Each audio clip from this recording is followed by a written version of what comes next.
এটা হলো আমাদের ঢাকা কলেজ, কোঠা বিরোধী আন্দোলনে খুব সোচ্চার হয়ে গেছে।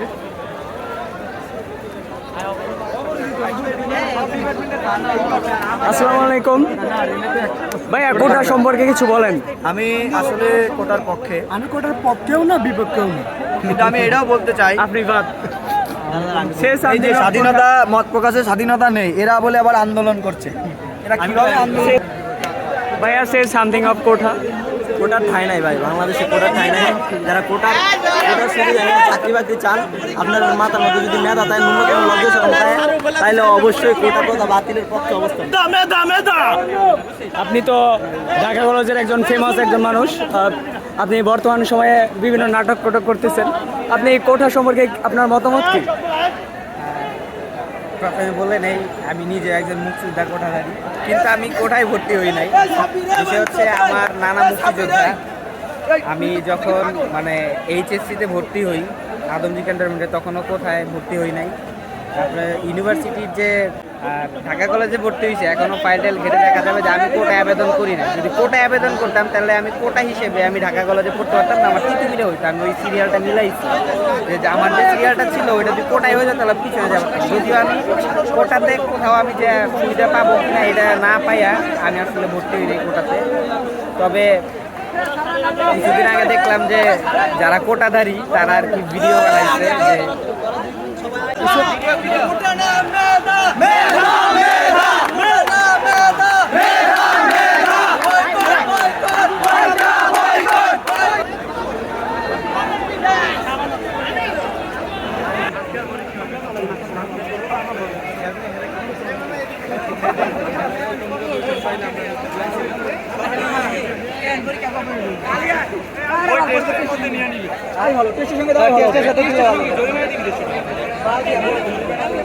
ঢাকা কলেজ থেকে কোটা আন্দোলনের শুরু হয়ে গেছে।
বর্তমান ঢাকা শহরের অবস্থা।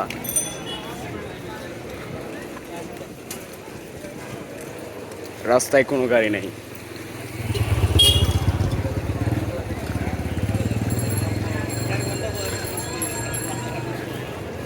এটা আমাদের ঢাকা কলেজ। ঢাকা কলেজের সামনে সব গাড়ি জমা হয়ে গেছে।